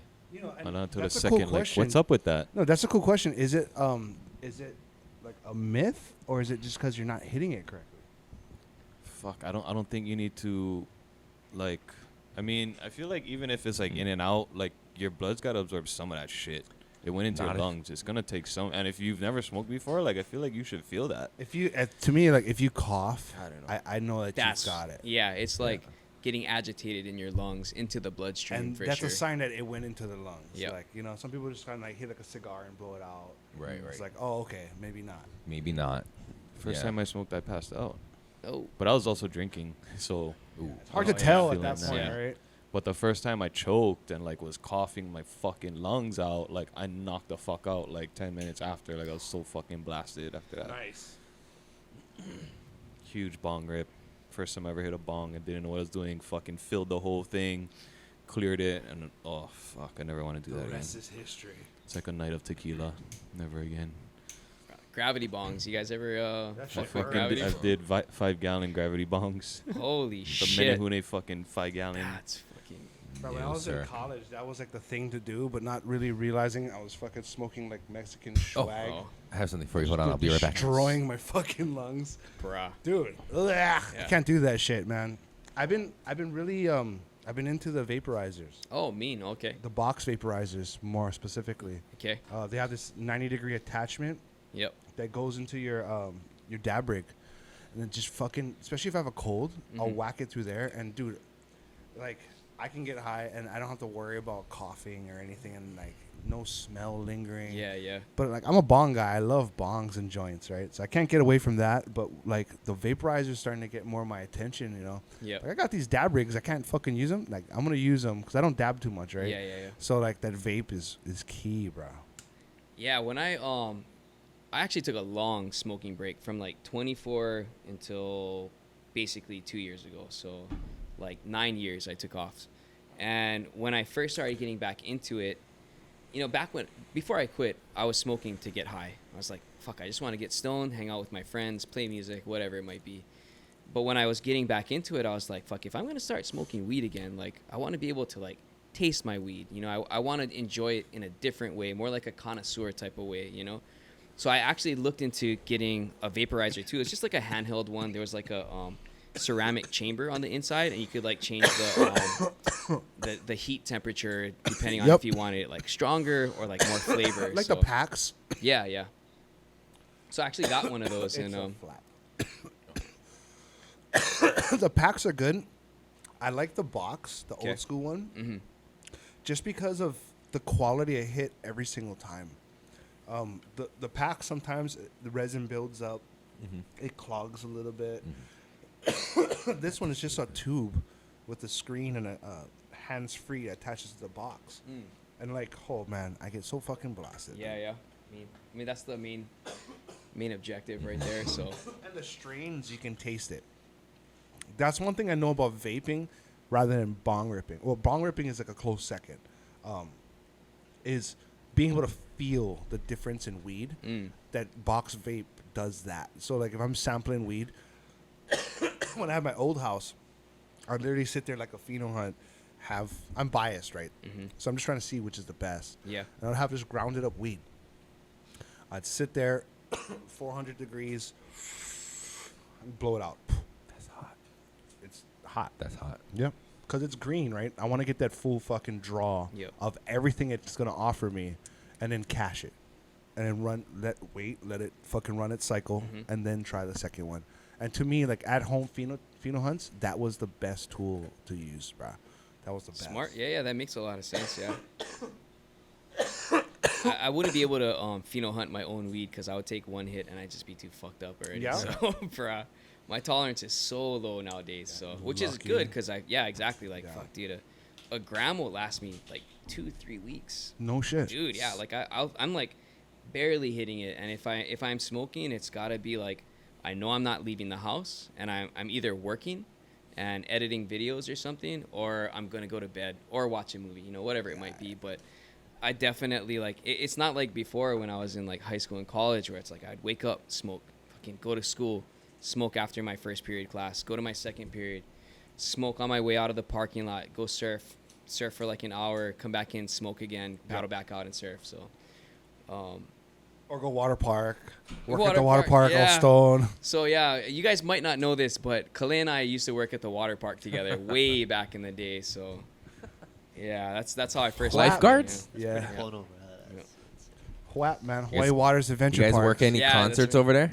Yes. Hawaiian. Oh, before All it of was them, man. Wet and Wild. I was powered.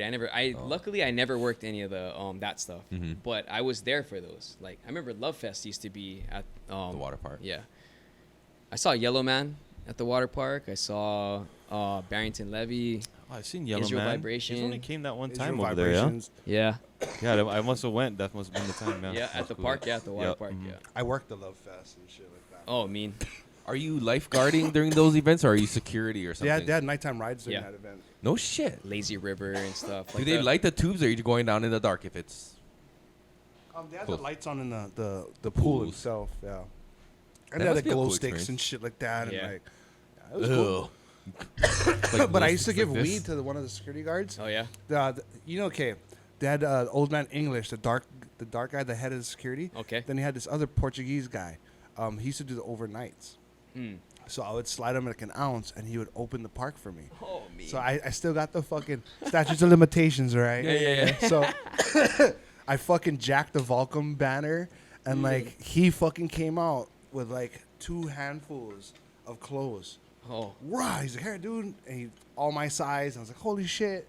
So I'll turn on the rides, the Wine coaster, Yeah. and I'd put soap in the fucking pump down below. Wait, the Wine coaster was the 2-man tubes. Or Yes. was that the 3-man? That was the 2-man. It was a 2-man. This Okay. one is enclosed all the way. Gotcha, yeah. And then fucking just what? That was so sick. Statutes of limitations, bitch. Yeah. I remember going to a Love Fest and waiting in line to get in, and then this kid in front of us just fucking dropped. Oh, What the shit. fuck was the I'm Love like- Fest again? Ecstasy. Yeah, everybody's, Yeah, everybody's fucking- rolling. Dude, yeah. he just dropped and was like shaking a bit. And everyone's like, "Holy shit!" Like security came out, ambulance came, everything. Gnarly, man. I was like lifeguarding, like, look at these motherfuckers over here. You gotta be extra vigilant. People are gonna be like rolling down the fucking Dude, the water faces people slides were and making, it was so obvious that they're high. I was like, ew. Just Yeah. fucking going past me. The like, water feels so good, they just stay in it too long and drown. Fucking eyes are Shishy crossing water. and shit. I'm like, what are these fucking people doing? I Having the time of their lives. I guess, yeah. Fun. You can't tell by their faces, but they're enjoying the I was fuck such a out of it. fucking Grinch. I mean, I still am. I kind of don't like, I don't fuck around with that kind of shit. But like, if you want to do it, go for it, bro. Yeah. But But you do. look I've like been a to a goddamn rave zombie. once on just weed, and it was a horrible experience. I was like, let's get the fuck out of here. It Yeah. felt like that scene from Blade, like we're gonna get fucking eaten in here. They're all in on it. I'm not. Like, let's get the fuck There's out one of here. lady like getting cut. It's like you gotta be in that mood for that kind of setting. The music is crazy loud. It doesn't ever stop. It's just like boom, Panic boom, attack. boom, Yeah. boom, boom. Some of the songs aren't bad, but I don't know. When I was like first smoking weed, I would have those trips where it's like, oh my god, I'm freeze framing. You know, like you hear something in the background and it's just kind of echoing in your head, and you're not realizing how long it's like you're focusing on that shit in the background. Yeah. Like I've been getting like when I was younger, I used to get that shit a lot. Like, or skating and like just fucking going down asphalt and you hear, and you're just like, what the fuck is beneath me? you hyper focus on that sound. Yeah. Yeah. Or like going into the tunnels, skating back home. Oh yeah. And you think something's behind you, but it's just your own echo going through the Yeah. corrugated steel tunnel. So you said you used to get those a lot when you were younger, right? But now, like once in a while, or no? Edibles. Edibles? Okay. Edibles will fucking put me on another level where Yeah. I freeze frame and shit like that. But it takes kind of a lot of edibles. Yeah. So I was asking because I'm curious if like maybe when we're younger, our bodies metabolize the cannabinoids differently, and it's more of like a psychedelic high when you get like either the right strain or the right amount or something, you know what I mean, the right potency. And then you don't, or is it tolerance, you know, or is it You tolerance? know what's even more interesting? How much people ask that same question. Yeah, didn't Really? we go over that? Like, Really? like AMA? 4 times. Wow. Yeah. Like Oh, it's- 4 different episodes, which is Interesting. cool. Is like that's a thing that's popping up. yeah. It's a noticeable difference, Mhm. right? So let's dive into that now that we talked about it. How Okay. much of that is strains that haven't been hybridized? Okay. How much of that is maybe pure strains that our body is like, holy fuck, LA Confidential? You know what I mean? Like now it's all bred, and maybe we lose that whatever That it trait was from that. Yeah. Yeah. It makes sense. Yeah. Because like old school strains are sought after. You hear the word piff a lot, right? Okay. That's like What a is that? that's What like does a that mean? new term on the East Coast. It's called piff. What is that? Is that good? Is it bad? Everyone's fucking out for it. Piff is a haze. Oh, it's the name of a strain, Piff. It's like what they call a haze now, piff. And hazes are like the most psychedelic fucking strain, the most uppity, most Sativas, clarity. yeah? It's 100% sativas. Mm-hmm. So the market's gonna shift. It's gonna go towards like something indica that's beautiful flowers that people like. Yeah. It's Mhm. gonna go towards like sativas. Yeah. And you know, I'm interested to see a bonsai sativa. Do you think people want to, because they want to smoke and still get shit done? Yeah, but it takes 12 weeks. So in Yeah. a mass production way, it's not feasible because you're running your lights an extra 3 to 4 weeks. Yeah. So you're running another month. You're paying all that overhead for something that. That's a good point. The market's low, so no Yeah. one wants to run that shit. But for me, like, I like to rotate my crops every month, right? Okay. So every 4 to 5 fucking weeks, I'm throwing in something. But I'm actually holding back 2 or 3 strains that are sativas. Okay. So I'm gonna catch them on the next fucking harvest. Yeah. And on the next harvest, they'll be at like 12 to 14 weeks. So That way like, you're running everything the same time. You're not worrying Full about amount. chopping anything early and stuff. Yeah. I'm yeah. running the sativas that need to be ran 12 weeks. Mhm. 12 weeks. Yep. No blink, and then we'll see what's up with that. You know what I mean? Like, fuck it. It's starting to, like, the Pineapple Fields, it came out pretty goddamn good, and I gave it a good 11, 12 weeks. Yeah, in yeah. That one. Yeah. That's wild. I've never. I was running a sour diesel, but it was from ILGM, so I don't think it's like legit by any means, but it had like sativa traits, where it was a longer, lankier, taller, smaller, like further apart bud sites, Right. but like golf ball shaped, you know. But yeah, man, I at that time though I wasn't really like super knowledgeable on like, okay, when do I harvest? I was just like, 70 days, chop it, you know what I mean? Boom. So I feel like it's kind of safe, but like You're now right. that I'm all about like checking trichomes and like really seeing like where the plant is at and stuff like that. But That's where it's at, man. yeah, checking the trichomes, yeah. Yeah, I can see like that one's probably got another week or 2 on it, maybe even 3 weeks on it. Yeah. It'll chunk out way more and frost out way more. I saw the trikes on it. Mhm. I noticed like some people, they look at color of the trikes, right? Okay. A lot of that could be convoluted by the jeweler's scope that you're using. True. The reflection of the jeweler's scope actually makes it look Making cloudier. it look, yeah, I see. Yes. So look for Interesting. amber. Look for Gotcha. like if you pick out 10 trichomes, Okay. look for like 3 or 4 that are amber. Okay. Okay, and then you look at the shape. They'll mushroom out, Mhm.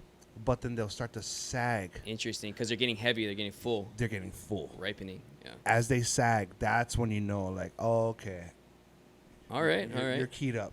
The Yeah, yeah. hairs, some people they look at hairs. Mhm. That's inaccurate in my Yeah. opinion, because there's a lot of things that can pull hairs back in. True. You know, hermaphrodite, Mm. a slight pollen touches something. Turn the hair brown or something. Yeah, it'll just shrivel back in, and then Interesting. seeds will form. So sometimes, like a seeded plant, it looks like it's an early harvest but- because all those freaking pistils got pulled back in. I never knew that. So you got the trichomes tell the story. That's the ones that I usually focus on is the trichomes. Yeah, I Tried and mean, true. I think that's definitely got to be the most accurate, precise way to do it. So I was like, better get on that tip. So Yeah, and they tell you, a seed pack is like, okay, suggested 68 to 70 days harvest. Mhm. But this is phenotypes we're talking about. Yeah, they're all going to be different. Yeah. You revert back to the F1. How long does mom flower and how long does dad flower? Mhm.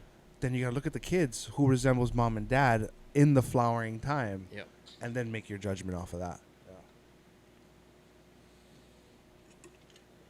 So I have I have a couple of plants in my tent right now. They're blueberry muffin by Humboldt Seeds, and I popped like probably 5 seeds, and all of them died except for like 2. So I was pretty bummed on that. I couldn't really figure it out why, because all my other seeds, from different breeders, they all came out okay. I'm curious if it was like maybe just the conditions in my house, like the other plants could handle those conditions. Maybe the blueberry muffin couldn't. But the trippy thing about these blueberry muffins though is that supposedly it's like a 40-day flower time. Okay. It's a trip. That's what 40 days is like 5 weeks. Yeah. Possible, totally possible. Mhm. But like again, you got to pheno hunt it, right? Yeah. So when your seeds died, what happened to the seeds? I think I think most of them didn't even pop. Okay. And then, or actually, I take that back. I think maybe 1 didn't pop and 2 made it, but just Soon couldn't- after. Yeah, just like in the soil, just fucking. Did the tail popped out? It did, and then it just stopped growing. Got it. Yeah, Okay. I'm not sure. Maybe I drowned it. Nope. Nope. So that's the storing of the seeds. So there was humidity that got introduced to it. Okay. They kind of sensed it. It soaked up the outside. Yeah. You got the process started, but it didn't shoot out yet. Yeah. Okay. They were starting to fucking feel life, and then when you put moisture on them, already they're way too saturated because of the moisture. Yeah. They won't grow. Yeah. Interesting. Yeah. Usually, sometimes when you hold seeds for a long time and the jacket gets too thick, Mhm. You'll start to see them like it'll pop, and then the tail will pop out, and Yeah. it will kind of almost strangle the root. Yeah. I noticed that on a couple, and because I did pop some other exotic genetics too, and I wondered if it was how I was storing them too, like you said. So could be me, could be the, Wine fridge is good, bro. Wine fridge. Yep, Okay. Yep. Put So- some rice in there, like in a Tupperware. Put all your seeds. Yeah. Throw some rice packets inside, and then fucking lid it, and then in the wine fridge. That's the best way to ensure. That's why, like with pea shit, dude. I just popped the blueberry starfighter, Okay. and I got it from the last expo. It's like a year ago. Yeah. Still And good. 100% Oh, pop, mean. bro. I Yeah, was like, okay. holy shit, dude. And Yeah. it was like a 5-pack or something. All 5 went. I sexed them out. I got 3 females. So, I mean, that's another pheno hunt that's coming out. You know what Nice. I mean? Yeah. So, like, that shit's fucking... It's about the breeder, too. Yeah. Knowing the rep of the breeder, kind of, the practice that they put out How there. they how well they take care of their craft, I'd imagine. Yeah. Like you. How well do you pay attention to detail? That goes with the breeder, too. If he's just trying to crank out 10,000 seeds and get $1 per seed every month, they will fucking do it. Yeah. bruh. But then the quality of that shit, Yeah. And that kind of dictates whether it's like long money or fast money, because then like people, your reputation gets out there. It's like, oh, I'm breeding seeds. Like, oh yeah, I got choke seeds, but are they good? Are they delivering? Yeah. Like I've had a couple, like Dark Horse, I had a couple people that come back. Oh, I got 50%, lower than 50%. Because I told people if it's lower than 50%, bring them back and I'll compensate you for it. Yeah. Another pack of seeds or whatever. You know what I mean? Okay. So bring back the seeds too. If you can, if you did like 4, only 2 popped, just bring back the seeds. I'll replace them. Yep. No big deal. So, the only company that I haven't had any problems or anyone like bring back shit was Dojo Seed Company and fucking Dynasty. Like nobody, they all got it and they all popped it and they all liked it. And like that's a fucking dude. There's other companies out there that are like that shit that are like really on point with their seed game. Yeah, man. Yeah. Nice. Yeah, I feel like anytime I talk to another grower about like exotic genetics, always hear good stuff. Yeah. So I mean, I follow Exotic Mike on Instagram and stuff too, so I'm always watching what he's doing. Out of everybody that calls exotics, that guy knows exotics better than anybody, in my opinion. Like, every seed pack I got from him, Had a keeper. keeper, Yeah. popped, fucking on point, looks, taste, feel. It was fucking on point. Yeah. At which I would want a exotic to look like, you know, or be like. Mhm. It's like fucking complete success off of one. What does exotic mean? Explain that. Well, it's kind of like an exotic animal, right? Yeah. Like tiger. So what king. is? What's an example of an exotic strain then? Sorry, maybe that's a better question. Runts, Okay. Oreos, something that exotic to me carries that look of the wow factor in the look, you know. Gelato. Gelatos, but a lot of it, if you Cookies? go cookies, Really? a lot of cookies. So it doesn't necessarily have to be rare or like elusive and mysterious. No, to be exotic. elusiveness is not a thing. Not a thing. Oh. It's more so like, oh shit, this is fetching the top prices in dispensaries and black markets everywhere. Mm. So like, yeah, right there, you know, like, oh shit, spritzer, that's a thing right now.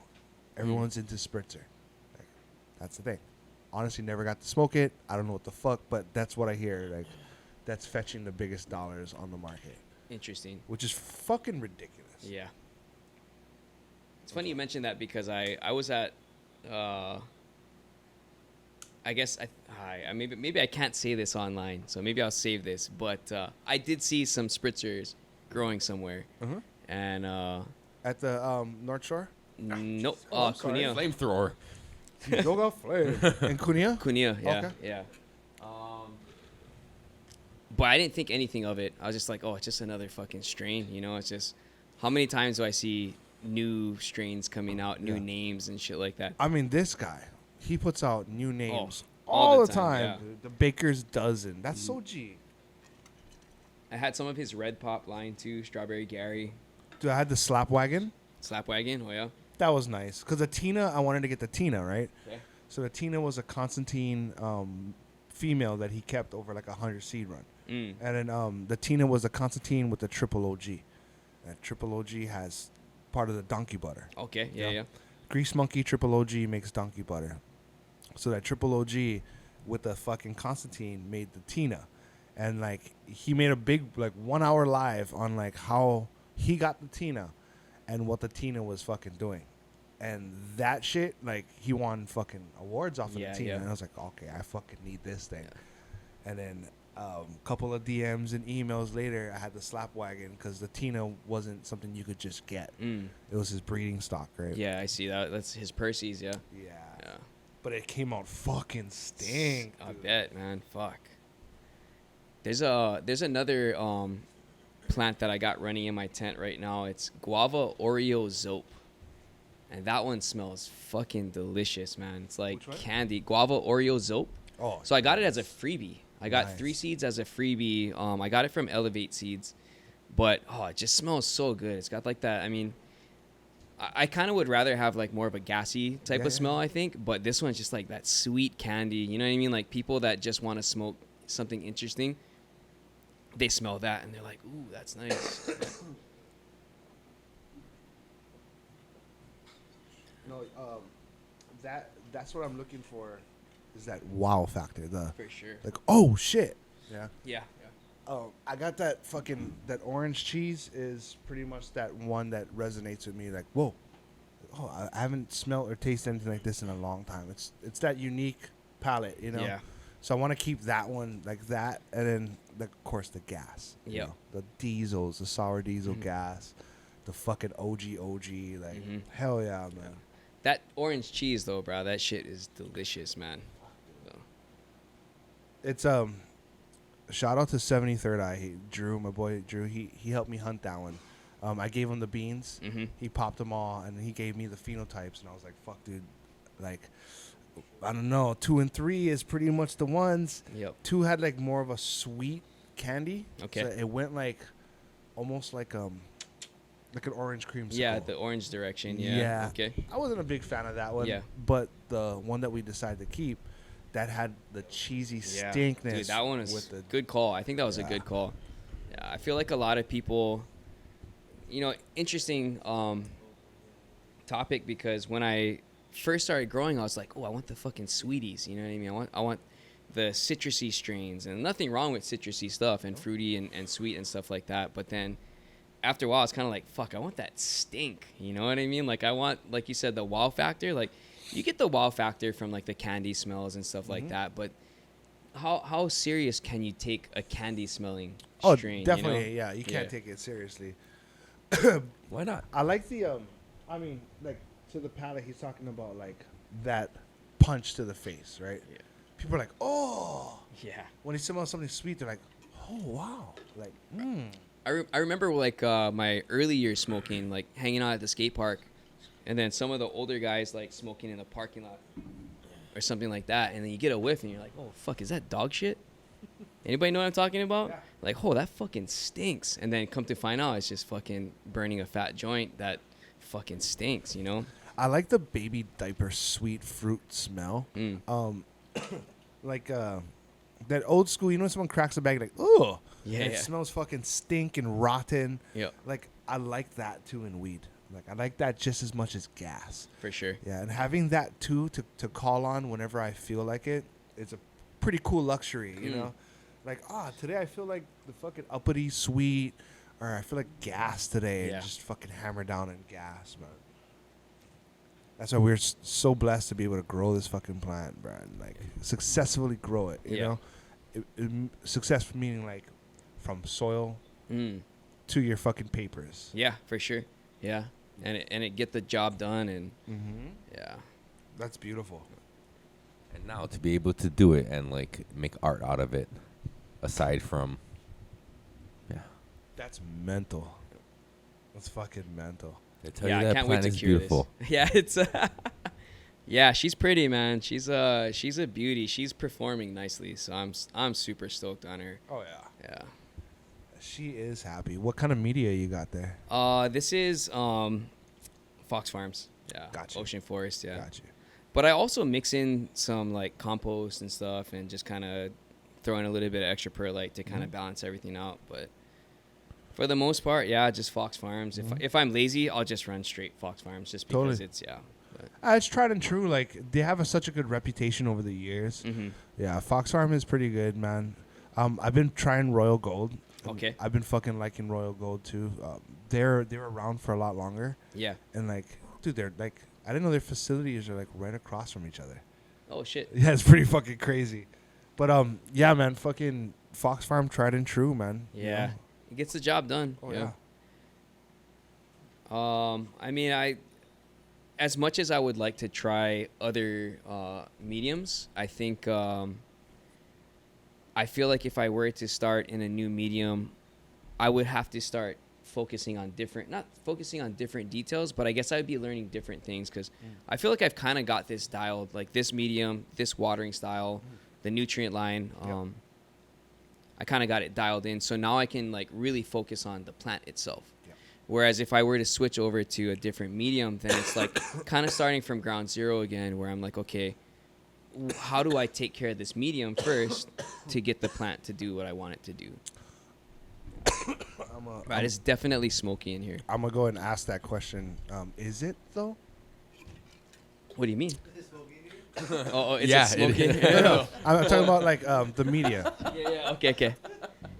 I guess me. Well, so I don't think I have really enough experience to give a definitive answer or to answer it confidently.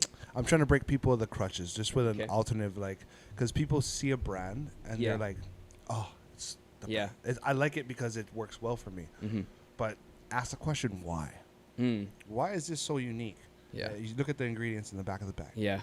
What's so unique about this thing? Mm. You know, the cost to effectiveness ratio, is that worth it? You know, Yeah, is yeah. it worth that shit? I don't know. I mean, everybody's different. Mhm. But that's why I tell people, like, let's entertain the idea that we can try and step out the box Yeah. and run it back this way to be like, maybe I can understand and custom make my soil per cultivar. Yeah, true. Well, I think so.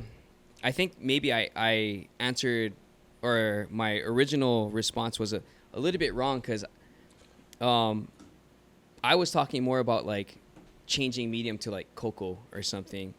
I would definitely switch brands to something that like if What they're if you delivering, built your own? Oh yeah, for sure, yeah.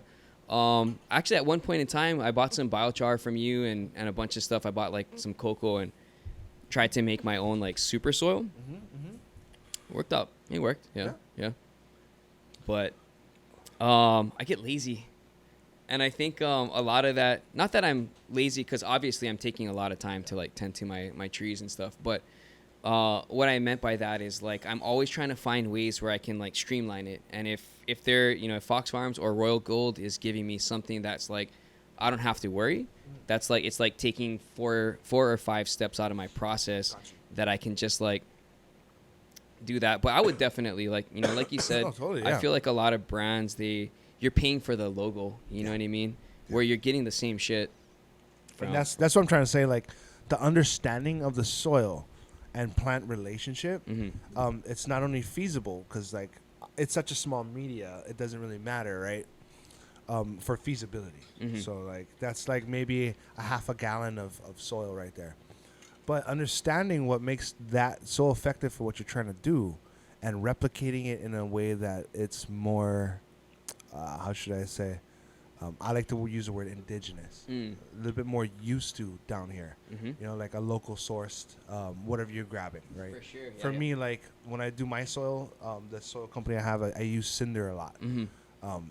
That's way more renewable as far as like you want to do a bed. Yeah. Cinder to me stays. It doesn't go anywhere, Local compost does better for you, especially even in a tent. Yeah. We're in Hawaii, it'll do better for you. You know what I mean? Yeah, Like, yeah. Those little tidbits. Makes sense, yeah. I like to have people entertain the idea of like, oh, okay, yeah, I can do even that. You know what I mean? I'm not stuck to one. In case Fox Farm just ceases Stops to fucking exist, making their shit. And I'm not up Shit's Creek. I can Yeah, still for sure. fucking pound out, Yeah.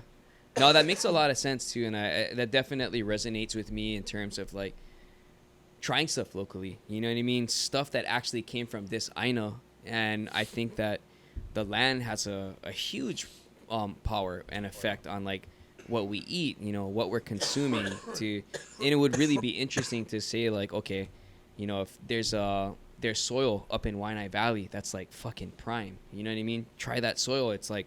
It's all local. It's all right there. It's in the area. And then, like you said too, even within a tent, like it still might hold like it's the environment. You know what I mean? It's used to the dryness out in Waianae. It's used to heat or whatever it might be. Exactly. Yep. Yeah. And to like the blend itself. So the ones that shoot up. Yep. You can do some manipulation to the soil to not make them shoot up as high. I see. So like per cultivar, per strain, you can do a blend, especially such as a small blend of soil. You can specifically blend and amend for what you're trying to do. Yeah. You know what I mean? That makes sense. Yeah. Like that'll even more so streamline the look that you're trying to achieve with the particular strain or the overall product. Yeah. For sure. That's actually wild. That's definitely something that I've never really thought of, even when it comes to like training the plant, because this is all training, and to train it from the soil, that's pretty wild. Yeah, and dope. I tell people that too, like the breed, the genetic makeup of that plant, right? It's geographically pulled from some place in different regions. Yeah. So that's something you got to think about. If we're breeding something with parents that come from two different regions, is it going to be compatible? What are the baby going to come what out? do the baby want? Yeah. Do they want high altitude soil or coastal soil? Like, what am I going to do? And that trickles down to the light. How am I going to attack this with the light? Do I give it a longer veg? Do I give it shorter veg? So like all of that thoughts come into like when you're trying to craft out your plant. So the wormhole goes fucking. Yeah, dude. You know what I mean? Yeah. Yeah, dude. I love it, man. It's one of these things where it's like you can always make progress with your garden. It's like, okay, I got this down pretty good, but like, what can I do next to like take it further? And there's always going to be something. There's never something that there's never like, oh, I know everything about that plant. Never get there. Yeah. No way. Kind of goes back to Anu's question. It's like, what is my ideal plant. You know, it's the impossible Rubik's cube. You know, it's not solvable. It's always gonna be like, just when you think you got all the orange on one side, you look, it's fucking blue now. You know, but not that that's a problem, but it's just fucking Rubik's cube. Just throw it away. It just sits nicely on my desk Yeah. as like a reminder. He's like, that hey, some my things son's are got just anger issues. How come? impossible. Some things Classic. are just impossible. It's like that line from The Last Samurai, starring Tom Cruise, I was gonna say. when the samurai guy's trying to explain like, all my life I was trying to find the most perfect cherry blossom, and then I realized like they're all perfect. You know, Tom good Cruise say point. that? No, the Japanese dude. Okay, thank God. If Tom Cruise said that, I'm like, Tom Cruise said it, and he said it like this. he said it like this. Oh, Sakura. Bro, the smoke All is of my really starting life. to get to me yeah, in here, bro. I'm of about my to life, take I- a My Look nostrils at- completely closed. Yeah? Yeah, just from the You got the smoke. single tier. No, But, it's perfectly. Dude, I How got long have we been all going? the laundry over there. Just 2 I got hours. done I washing. know, yeah. It's just gonna smell like So fucking wash it weed. again. I'm gonna have to. 2 hours 10 minutes. 2 hours, Smelly 10 beats. minutes. Minus about how long? 10 minutes ish. 2 hours. It's good. Should we wrap it up? Yeah. All right. You got anything you want to plug? Anything you want to shout out? Where can people All follow your you media on stuff. Yeah, sure. Davin.carvalho.media. That's my Instagram. I would say like 5% of my content is this stuff. So I do a lot of other stuff, like I do weddings, I do family portraits, I do astrophotography, I do events and stuff like that. And my Instagram kind of reflects that. This is just kind of part of what I do, but there are definitely posts on this. If you guys want to see more of my if you guys want to see more of my content, if you guys want to see more of my trees, I actually post them in my stories a lot. Just because I don't want to get like flagged. I don't want my flag to get, or my account to get flagged and then, get shadow banned by Instagram or something like that. So a lot of times I'm posting most of it to my stories. So anybody who is following me, you kind of get that like day by day type of feel where it's like, The today's updates. day 39 of flower and this is what we got going on, That's you know. killer. I still gotta got that moon fucking photo. Oh yeah, for that's me. right. Yeah, let me know, man. Let Hell me know. yeah. Definitely want that shit. Yeah. Guaranteed. That was Get that going. fucking unreal. That's cool. And production crew, producers, sirs. Find me at bud_naked. And turtle.doves. Turtle.doves. Yeah. Just want to thank you guys for keeping the power on. Hey. You? The Grow Guru Hawaii on IG. We're gonna launch the online shop coming soon. Cool. So yeah, permitting's fucking holding us back. I'm gonna move in a direction of online shops. I think now is a good time to talk about it. So yeah, we're gonna go online shops. We're gonna launch that shit, and we're gonna streamline when we have the shop open. Streamline everything into the shop.